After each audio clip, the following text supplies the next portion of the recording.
মা বাবার দোয়া নিয়ে, শিক্ষকের দোয়া নিয়ে এখনো রেডি হয়ে যাও। আল্লাহর কাছে তওবা করো, আর নামাজ ছাড়বা না, দাড়ি কাটবা না, বেপরদায় চলবা না। মা বাবার দোয়া নিয়া, শিক্ষকের দোয়া নিয়া, উলামায়ে কেরামের দোয়া পরামর্শ নিয়া, নবীজির আদর্শ মেনে জীবন চালাবা।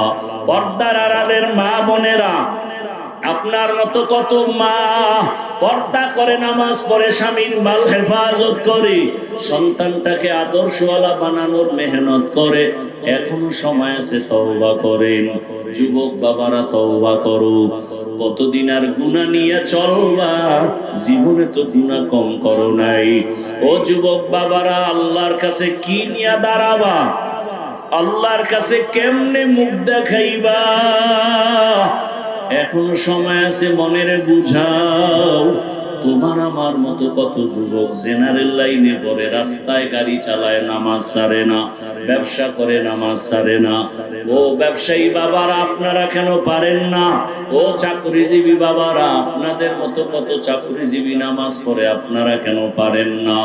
শ্রমিকরা নামাজ পড়ে, শ্রমিকের কাজ করে, আপনারা পারেন না কেন? আল্লাহর কাছে তওবা করেন। ও আল্লাহ, গুনাহমুক্ত জীবন দাও। আর গুনাহ করব না, নামাজ ছাড়ব না, দাড়ি কাটবো না, বেপরদায় চলবো না, আর গুনাহ করব না। তোমার হক আদায় করিয়া, তোমার ইবাদত করিয়া, তওবাওয়ালা জীবনে, গুনাহমুক্ত জীবনে চলার তৌফিক দান করো। আমিন। খয়রাতি আরো খয়রাতি হবে, সব ফকির হয়ে যাবে, ধনী আরো ধনী হবে। ইসলামী অর্থনীতির এক মূল পয়েন্টের নাম যাকাত। ইসলামী অর্থনীতির এক পয়েন্টের নাম করজান হাসানা। ইসলামী অর্থনীতির এক পয়েন্টের নাম সাদাকাতুন জারিয়া। যাকাত যদি পাই পাই হিসাব করে আদায় করা হয়, আমার দেশে যাকাত 99% দেওয়া হয়, 1% আদায় হয়। আল্লাহ কয় যাকাত আদায় করো, দেইও। যাকাত দাও বলে না, আদায় করো। দেওয়াও বুঝে না, আদায়ও বুঝে না। যারা যাকাত দেয় না ঠিক মতো, যাকাত দেয়াটাকে অনেকে জরিমানা মনে করে, কিয়ামতের আলামত। ইসলামী অর্থনীতি যদি চালু হয়, 10 বছর টাইম, পরিপূর্ণ যদি অর্থনীতি চালু হয়, এদেশে আর দারিদ্র বিমোচন থাকবে না, কোন দরিদ্র থাকবে না। কিন্তু বুঝি না অর্থনীতি কি। সমাজনীতি চালু হবে, জবান দিয়া কাউকে গালি দেওয়া যাবে না, কারো দোষ পেছনে বলা যাবে না, জবান দিয়া মিথ্যা কথা বলা যাবে না। জবানের পাওয়ার কত, এই জবানটারে কন্ট্রোল করো। জবানের কথায় প্রমাণ করে দিল আমি একজন আলেম, আমি একজন মানুষ, আমি একজন আদবওয়ালা মানুষ। জবানটারে কন্ট্রোলে নাও। এই জবান দিয়া যখন একটা কথা বলিয়া অপরিচিত একটা মেয়েকে বলে আলহামদুলিল্লাহ তোমাকে কবুল করেছি, অপরিচিত মেয়েটা এখন সাক্ষীর সামনে হয়ে গেল স্ত্রী। হাতে বানাইলো না জবানে। আবার যদি জবানটা ঘুরাইয়া ওই আপন স্ত্রীকে বলে তালাক, আছে না গেছি, বিদায় করলো কে? জবান। এজন্য আল্লাহ কয় জবানটারে কন্ট্রোল কর। জবান বড় দামি এক সম্পদ, আবার ভয়ঙ্কর অস্ত্র। বিচারপতি বিচারের জায়গায় বসে জিহ্বাটা নাড়ায়, ডান দিকে তাকায় ফাঁসির আসামিকে বলে তুমি বেকসুর খালাস, ফুলের মালা গলায়। এই জিহ্বা দিয়ে আবার বাম দিকে জিয়া যদি বলে ওরে ধর, নিরপরাধের হাতে হ্যান্ডকাপ, জেলখানায় চলে গেছে, 15 বছর পরে জেল থেকে বের হয়েছে। রিপোর্ট দিয়ে কয় 15 বছরে কোনো দোষ তার পাওয়া যায় নাই। তাহলে তারা কারে মিথ্যা মামলা দিয়া কারা তারে জেলে ঢুকাইলো? তাকে ঢুকাও 15 বছর। কি মিথ্যা মামলা যারা দেয় তাদের জেলখানায় দাও, দেশে মিথ্যা মামলা হবে না, নিরীহ নিরপরাধ মানুষ হয়রানির শিকার হবে না। ভাইরা আমার, জবানের কথায় আপন পর হয়ে যায়, বন্ধুটাও শত্রু হয়ে যায় জবানের একটা কথার দ্বারা। নবী বলেন খায়রুন নাস মান ইয়ানফাউন নাস, জমিনে ভালো মানুষ ওই ব্যক্তি যার দ্বারা অন্যের কোনো উপকার ছাড়া ক্ষতি হয় না। হাতের দ্বারাও ক্ষতি না, চোখের দ্বারাও ক্ষতি না, জবানের কথার দ্বারাও ক্ষতি না। জবান বড় দামি এক সম্পদ। এই একটা জবানের কথা আমাকে কত উপরে উঠায় দেয়, আবার এই জবানের কথার দ্বারা মানুষ হিরো থেকে জিরো হয়ে যায়। জবানের কথা আবার দেখো, এটা কত বড় নেয়ামত। দুনিয়াতে আসার পরে জিহ্বা নামের মেশিনটা নাড়ায় নাড়ায় নাড়ায় কত হাজার কোটি কোটি কথা সাপ্লাই হলো। গাল ব্যথা করে, ঠোঁট ব্যথা করে, কপাল ব্যথা করে, কোনদিন জিহ্বা ব্যথা করে না। কেমন এক নেয়ামত আল্লাহ দান করেছেন। এত কথা, এত কথা। মেশিন চলে, মাইক কথা বলা হয়, মেশিনই আমার কথা মাউথ থেকে টেনে নিয়ে হর্ন থেকে ইউনিটের মাধ্যমে বের করে। মেশিনটা বাতাস দিতেছে, ফ্যান দিয়ে গরম হয়ে গেলে না জানি আবার দীর্ঘ টাইমে আগুন লেগে যায়। কিন্তু জিহ্বা নামের মেশিন এত বছর পর্যন্ত যে চলতেছে চলতেছে চলতেছে, হাজারো লাখো কোটি কথা সাপ্লাই হয়। এই মেশিনটা কে ঠান্ডা করে, কে তেল পেট্রোল অকটেন কে দিল? কোনদিন জিহ্বা ব্যথা করে না। এই জিহ্বা ঘুমের মধ্যেও চলে, ঘুমের মধ্যেও চলে। এমন জিহ্বার আওয়াজ, এত সুন্দর একটা মেশিন কে দিছে খুঁজো, খুঁজা খুঁজা বের করার চেষ্টা করো তিনি কে। খোঁজার পরে দেখবা তিনি আর কেউ না, তিনি আমার দয়ার মালিক, আমার আল্লাহ। ইয়া ইলাহি তু মেরা মা'বুদ হ্যায়, ইয়া ইলাহি তু মেরা মা'শুক হ্যায়। কিছুক্ষণ বসবেন তো নাকি? আপনি বয়ান নিতে চাইলে আমি দিব না, জোর করে দেওয়ার কি আছে? বুঝেন না কথা? আপনি চাইলে আমি কষ্ট করেও করতে পারি, আর আপনার চাওয়ার উপরে আল্লাহ আমাকে দিবেন। এখানে বক্তার কোনো মাস্তানিতে ওয়াজ হয় না, আওয়াজ হয়, আওয়াজ। বক্তার বাহাদুরিতে কি হয়? আওয়াজ হয়, ওয়াজ হয় না। বলে ওয়াজ আর আওয়াজ মানে, বলে ওয়াজ যখন শুরু হয়ে যাবে বক্তার, সেখানে দুইটা পুঁজি লাগবে, না হয় ওয়াজ হবে না আওয়াজ হবে। দুই পুঁজির এক হলো আমার মালিকের ডাইরেক্ট রহমত, দ্বিতীয় হলো শ্রোতাদের অন্তরের আকর্ষণ আর মহাব্বত। আপনাদের আকর্ষণ চুম্বকের মতো আমার কথা টানবে। এলেম আমলের বাহাদুরিতে আওয়াজ হবে, ওয়াজ হবে না। যখন ইখলাস দিয়া যখন চুম্বকের মতো কথা টানবি, আর আলোচক যখন ইখলাস নিয়ে কথা বলবে, তখন দিনের মধ্যে গিয়া যখন আসর শুরু হয়ে যাবে, অ্যাকশন শুরু হবে, ঠান্ডা মানুষটা হঠাৎ করে দেখা যাবে চোখের কোঠায় পানি হাজির, কান্না শুরু হয়ে যাবে। বেতের বাড়ি দিলে কান্না আসে না, কোরআনের আঘাত আর আঘাত। অপারেশন চলে তো কোরআনের বাগানে, হৃদয়ের মাঝে অপারেশন, আল্লাহর মহাব্বতের অপারেশন চলে। দিলটা নরম হয়ে গেছে, চোখের থেকে পানি বের হওয়া শুরু হয়ে গেছে। যেই মানুষটা বেতের বাড়িতেও কাঁদে না, কোরআনের বাগানে বৈশাখ কান্না করে, গুনাহগার গুনার কথা স্মরণ করে তওবা করে, হে মালিক জীবনে তো গুনাহ কম করি নাই, হাতের গুনাহ, চোখের গুনাহ, জবানের গুনাহ, আজকে থেকে তৈরি হয়ে গেলাম আর গুনাহ করব না।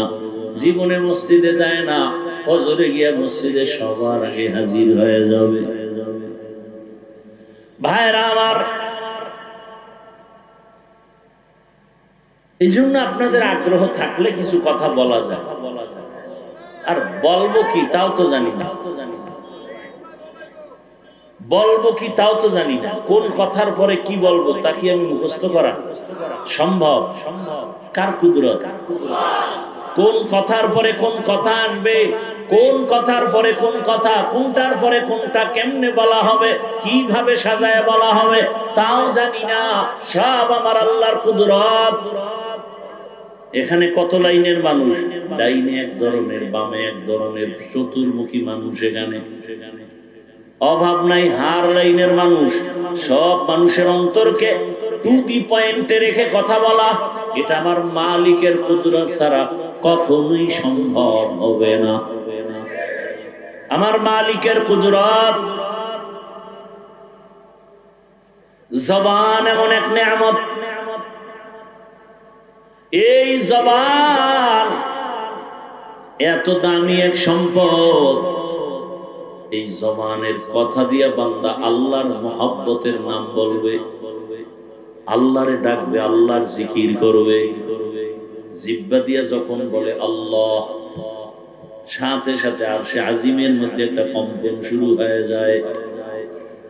আমার আল্লাহ তো তাকায় আছে কখন বান্দা জিহ্বা নারে আমার একটা আল্লাহ বলে ডাক দিবেন। আল্লাহ তো তাকায় আছে, তোমার হাত দিয়ে কখন আল্লাহ লেখবা না, চোখ দিয়ে দেখবা না, জবান দিয়ে তুমি যখন ইকরার করবা লা ইলাহা ইল্লাল্লাহ, আল্লাহ তাকায় থাকেন। বান্দা যখন আমারে আল্লাহ বলে ডাক দেও, মা বলে ডাক দিলে মায়ের কলিজাটা ঠান্ডা হয়। বাচ্চা যখন একবার আম্মু বলে ডাক দেয়, মা শুনিয়াও জবাব দেয় না। কেন? মা চায় তুই বারবার আম্মু আম্মু আম্মু আম্মু বলবি। যতবার আম্মু বলে ডাকবি তত মায়া বাড়বে, তত মজা লাগে। এটা মা না হইলে বোঝানো সম্ভব? সন্তান বাবাকে যখন আব্বু বলে ডাকে, বারবার ডাকে তো মজা পায়। মা শুনিয়াও জবাব দেয় না, কেন? তুই আবার ডাক দে। আম্মু কয় আবার ডাক, আবার ডাক। এদিকে বাচ্চার মধ্যেও কিন্তু মায়া বাড়তেছে, আম্মু কেন সাড়া দেয় না? এক ডাক, দুই ডাক, কিছুক্ষণ পর বাচ্চা এখন ডাকের সাথে একটু চোখে পানি, ডাকের সাথে আবার চোখে পানি, বাচ্চা কাঁদতেছে। এবার মায়ের মায়া বাড়ছে না কমছে? মা এতক্ষণ শুধু আওয়াজ পাইছে, কান্নার আওয়াজ না, শুধু ডাক আম্মু আম্মু, কোনো আওয়াজ নাই। মা শুনছে, জবাব দেয় না। যখন কান্না জড়িত কণ্ঠে বাচ্চা আম্মু বলে কান্না করে, মায়ের যত কাজ থাক না কেন সব ফালাইয়া দৌড়ায় বাচ্চার কাছে আসে। বাচ্চাটারে কোলে নেয়, আদর দেয়। আল্লাহ বলেন ওই মা বাবার থেকে আমি আল্লাহর মায়া কি কম? আমি আল্লাহর কুদরতি অন্তরে 99 গুণ মায়া জমানো। বান্দা তুই মাকে যখন ডাকো মায়ের মায়া বাড়ে, আর আমি আল্লাহরে যদি তুই ডাকো আমার মায়া কেন বাড়বে না? তুই যত ডাকবি তত আমার মায়া বেড়ে যাবে। এমন একটা সময় আসবে তোর সাথে আর আমার সাথে যত ডাকবি তত কাছে আগাইতে থাকবে। তুই এক হাত আগাবি, আমার রহমত 2 হাত আগায় যাবে।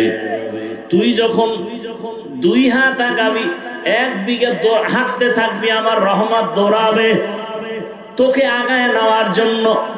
ওয়াল্লাযীনা জাহাদু ফীনা লানাহদিয়ান্নাহুম সুবুলানা ওয়া ইন্নাল্লাহা লামাআল মুহসিনিন।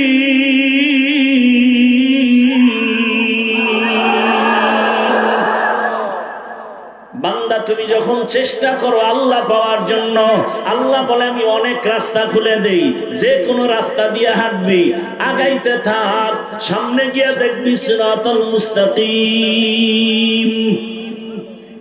আমি আল্লাহর ছেলে নাই যে আমার আব্বু বলে ডাকবে, আমি আল্লাহর মেয়ে নাই যে আমাকে আব্বু বলে ডাকবে, আমার স্ত্রী নাই, আমি আল্লাহ ওয়াহদাহু লা শারীকা লাহ। আমি আল্লাহ তাকায় থাকি, তুই তোর জিহ্বা দিয়া মা কয়া ডাকো, বাবা কয়া ডাকো, আমি তখন তাকায় আছি, জিহ্বা তো তোর মায় বানায় নাই, জিহ্বা দিয়া কথা বলার শক্তি তোর বাবায় দেয় নাই, জিহ্বা বানাইছি আমি, কথা বলার শক্তিও দিলাম আমি। তুই মাকে ডাক বাধা নাই, বাবাকে ডাক বাধা নাই, ফাঁকে ফাঁকে জিহ্বা দিয়া যদি একবার আল্লাহ আল্লাহ বলে ডাক দাও, আমি আল্লাহর অন্তরে এত মায়া, আমি আল্লাহ কুদরতের রহমতের দরজা খুলে দেই। আমি আল্লাহ পাক চাই তুই আমার কাছে আয়, আমি আল্লাহ তোর সাথে নূরের পর্দাগুলো খুলিয়া, আমি আল্লাহ তোকে মুলাকাতের রাস্তা খুলে দিব। আয় গোলাম আয়, ওরে আমার রাস্তা ছাড়া তোর আর আরামের রাস্তা নাই। আমি আল্লাহকে মোহাব্বত করে ডাকো, আমি আল্লাহর মোহাব্বতের ডাক দিয়ে তুমি যত ডাকবা তত আগায় যাবা। একটা সন্তানকে মা ডাকলে যদি মায়ের মায়া বাড়ে, একটা সন্তান অন্যায় করে যদি 2 ফোঁটা চোখের পানি সারিয়া ডাক দিয়ে কয় আম্মু ভুল করেছি মাফ করে দাও, ওই মা বাচ্চাকে ক্ষমা না করে পারে না। একটা ছাত্র যদি চোখের পানি ছেড়ে বলে উস্তাদ আমাকে মাফ করে দেন, ওই উস্তাদ চোখের পানি দেখলে আর মায়া না করে পারে না। ওই উস্তাদের মায়া, মায়ের মায়া, বাবার মায়া তো 1%, একমাত্র 1 গুণ, বাকি 99 গুণ মায়া তো আমার আল্লাহর কাছে জমা। আল্লাহ বলে বান্দা তুই যখন চোখের পানি সারিয়া আল্লাহ কয়া ডাক দিবি, এক বান্দা আল্লাহ কয়া ডাকছে কিন্তু চোখে পানি নাই, তুই যখন চোখের পানি সহ ডাকবি আল্লাহ, কান্নাওয়ালা ডাকের মধ্যে আমার মায়া বেড়ে যাবে। আমি আল্লাহ দরজা খুলে বলবো বান্দা আসো, তোমার কি প্রয়োজন, আমি আল্লাহ সব ব্যবস্থা করে দিব। আমার আল্লাহ বারবার ডাকে রে বাবা, ও ব্যবসায়ী বাবারা, চাকরিজীবী বাবারা, জবানটা দিয়ে দুনিয়াতে কত কথা বললা, এই জিহ্বা নাড়ায় নাড়ায় কত বাজে কথা বললা। জিহ্বাটা এত বড় নেয়ামত, আমার মালিকের দেওয়া নেয়ামত, এই জবানটারে কন্ট্রোল করো। জিহ্বা দ্বারা মাওলারে ডাকবা, কোরআন তেলাওয়াত করবা, জিকির করবা, দরুদের আমল করবা, ইস্তেগফারের আমল করবা। কিন্তু এই জিহ্বা দ্বারা বান্দা তাকায় দেখো মিথ্যা বইলা বইলা কত নষ্ট করেছো। এই জিহ্বাটা নাড়ায় নাড়াইয়া কত গীবতের আওয়াজ দিয়েছো। এই জিহ্বা নাড়ায় নাড়ায় কত মিথ্যা, কত গালি দিলাম, বাজে গল্প করে সময় কাটাইলাম। ওরে বান্দা, কার দেওয়া জিহ্বা দিয়া মিথ্যা বলি, কার দেওয়া জিহ্বা দিয়া অন্যের গীবত করি, কার দেওয়া জিহ্বার নেয়ামতটাকে অন্যের কাজে ব্যবহার করি, কার দেওয়া এত সুন্দর জিহ্বার নেয়ামত আমি অপচয় ভাবে কথা বলে নষ্ট করি। এরে আল্লাহর বান্দা, এখনো সময় আছে। ব্যবসায়ী বাবা, জিহ্বাটারে কন্ট্রোল করো, ব্যবসা করো, নামাজ পড়ো, জিহ্বা দিয়া দরুদ পড়ো, ইস্তেগফার করো, জিকির আজকার করো। বান্দা তুমি গাড়ি চালাও, জিহ্বা দ্বারা আমার মাওলাকে ডাকো। তুমি গাড়ি চালাও, হাতে কাজ পায়ে কাজ, জবানে কোনো কাজ নাই, জবানের মধ্যে তুমি আল্লাহর নামের জিকির চালু করে দাও। লা ইলাহা ইল্লাল্লাহ, লা ইলাহা ইল্লাল্লাহ, লা ইলাহা ইল্লাল্লাহ, লা ইলাহা ইল্লাল্লাহ, লা ইলাহা ইল্লাল্লাহ, লা ইলাহা ইল্লাল্লাহ, লা ইলাহা ইল্লাল্লাহ, লা ইলাহা, লা ইলাহা ইল্লাল্লাহ। আল্লাহর নামের জিকির যত করবা তত ঈমান তাজা হয়ে যাবে। আল্লাহ নিজেই বলেন, আমার যারা খাঁটি মুমিন তাদের পরিচয়, ইন্নামাল মুমিনুনা আল্লাযীনা ইযা যুকিরাল্লাহু ওয়াজিলাত কুলুবুহুম ওয়া ইযা তুলিয়াত আলাইহিম আয়াতুহু যাদাতুহুম ঈমানা ওয়া আলা রাব্বিহিম ইয়াতাওয়াক্কালুন।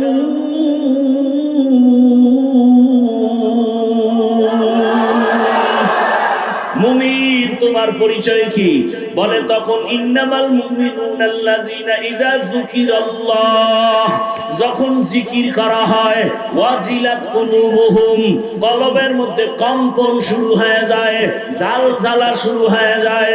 ওয়া ইযা তুলিয়াত আলাইহিম আয়াতিহি, যখন আল্লাহর কোরআনের আয়াত তেলাওয়াত হয়, যাদাতহুম ঈমানা, ঈমান এত বেশি বেড়ে যায়, তখন বান্দার মোহাব্বত শুধু আল্লাহর দিকে আগাইতে থাকে, এত পরিমাণ আগায়, দুনিয়ার থেকে আলাদা মাওলার দিকে আগাইতে থাকে। কে যেন বলে, আল্লাহর খাঁটি আশিক আল্লাহ না, আল্লাহ থেকে আলাদা না, জুদা না, দূরে না। আল্লাহ তাআলা বলেন, বান্দা তুই যত আমারে ডাকবি আমি তত কাছে আসব।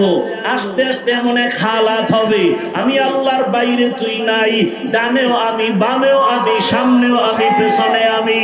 বান্দা তুই যেখানে আছো, ওয়া হুয়া মাআকুম আইনামা কুনতুম, বান্দা তুই আমাকে ছাড়া কই, ওরে আমারে ফাঁকি দিয়ে কোথাও যেতে পারবি না। ও ব্যবসায়ী বাবা, তোমারে আমার মাওলা বড় বানাইছেন। এক সময় হাঁটতে পারো নাই, কথা বলতে পারো নাই, এখন তুমি টাকার মালিক, বাড়ির মালিক, গাড়ির মালিক, এখন তোমার জবানে কত আওয়াজ, কাউকে ধমক দাও। আমার মাওলা যদি জবান বন্ধ করে, কোনো ক্ষমতা নাই জবান খোলার।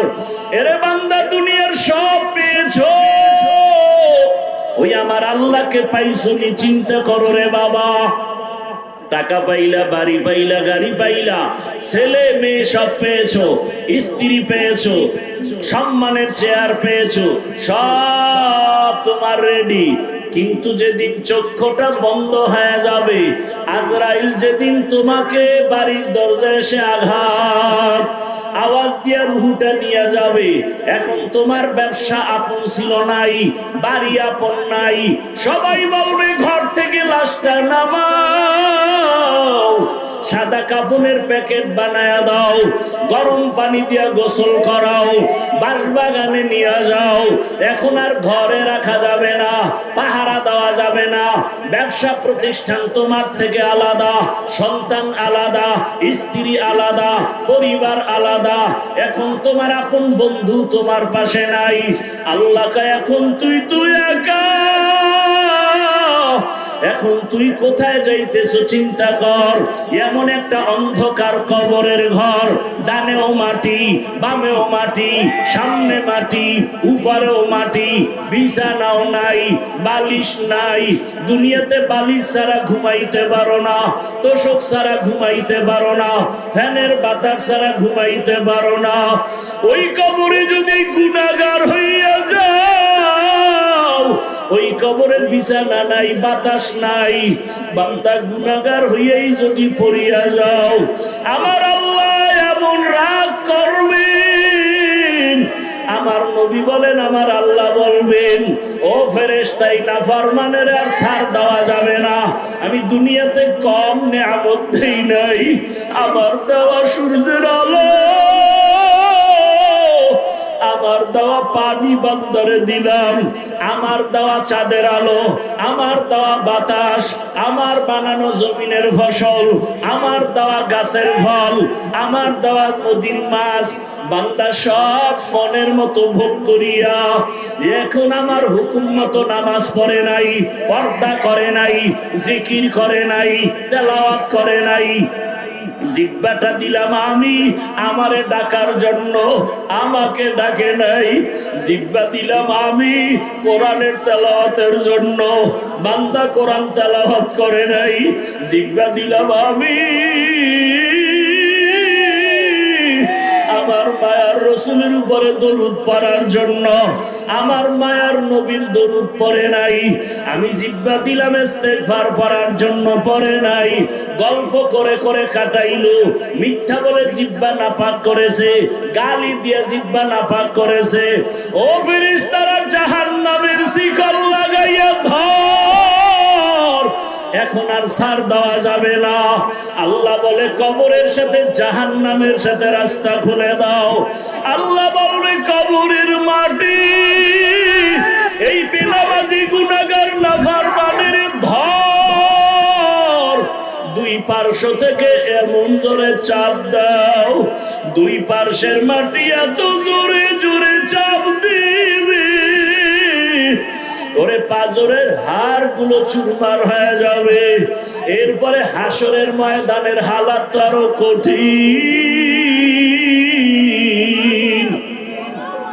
ও বান্দা, আজকে ছেলের পাগল হয়ে দৌড়াও, মেয়ের মায়ায় দৌড়াও, কিন্তু কেউ তোমার জন্য দৌড়ায় না। তুমি আমি বাবা মায়ের জন্য দৌড়াই, তুমি আমি টাকার পেছনে দৌড়াই, ক্ষমতার পেছনে দৌড়াই, কিন্তু ক্ষমতা তোমার আমাকে কিছুই করবে না। আল্লাহর মহাব্বত এখনো সময় আছে, অন্তরে জমা করো। আমার আল্লাহকে আপন বানাও, আর আমার মাওলাকে এখনো সময় আছে, মহাব্বতে ডাকো, জিহ্বা নাড়ায় ডাকো, দয়ার মালিক, ও আমার দয়ার আল্লাহ। ও আল্লাহ, তোমার দেওয়া নিয়ামত খাইলাম, তোমার দেওয়া নিঃশ্বাস নিলাম, তোমার দেওয়া বাতাস ভোগ করলাম, কিন্তু হক আদায় করে জিহ্বার হক আদায় করতে পারি নাই, চোখের হক আদায় করতে পারি নাই, কানের হক আদায় করতে পারি নাই। ও আল্লাহ, অন্তরের হক আদায় করতে পারি নাই। ও আল্লাহ, হিসাব মিলায় দেখি শুধু গুনাহ আর গুনাহ। আমার মতো গুনাহগারের ময়দানে কেউ নাই। এখন আমি রেডি হয়ে গেছি, এই গুনাহগার হইয়া কবরে যাইতে চাই না। সূর্যের গরম সইতে পারি না, মশার কামড় সইতে পারি না। গুনাহগার হইয়া হাসরের ময়দানে দাঁড়াইয়া কেমনে সূর্যের গরম সহ্য করব, জাহান্নামের গরম কেমনে সহ্য করব। ও আল্লাহ, তওবা করতেছি, দয়া করে মাফ করে দাও, আর নামাজ ছাড়বো না। ও যুবকেরা, তওবা করো। জীবনে তো কম দাড়ি কাটলা না, নামাজ কম ছাড়ো নাই, বেপরদায় কম চলো নাই।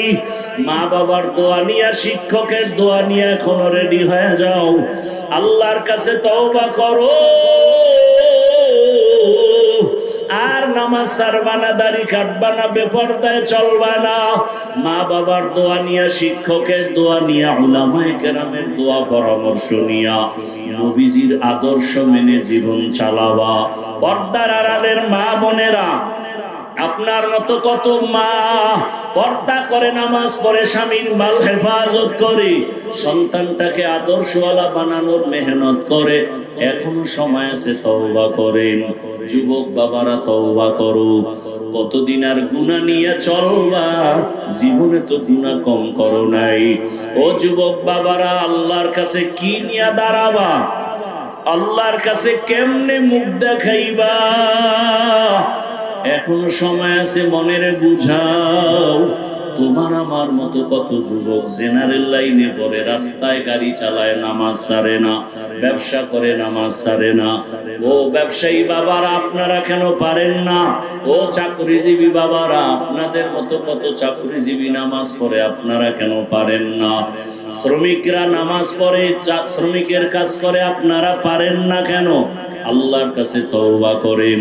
ও আল্লাহ, গুনাহমুক্ত জীবন দাও, আর গুনাহ করব না, নামাজ ছাড়বো না, দাড়ি কাটবো না, বেপরদায় চলবো না, আর গুনাহ করব না। তোমার হক আদায় করিয়া, তোমার ইবাদত করিয়া, তওবাওয়ালা জীবনে, গুনাহমুক্ত জীবনে চলার তৌফিক দান করো। আমিন।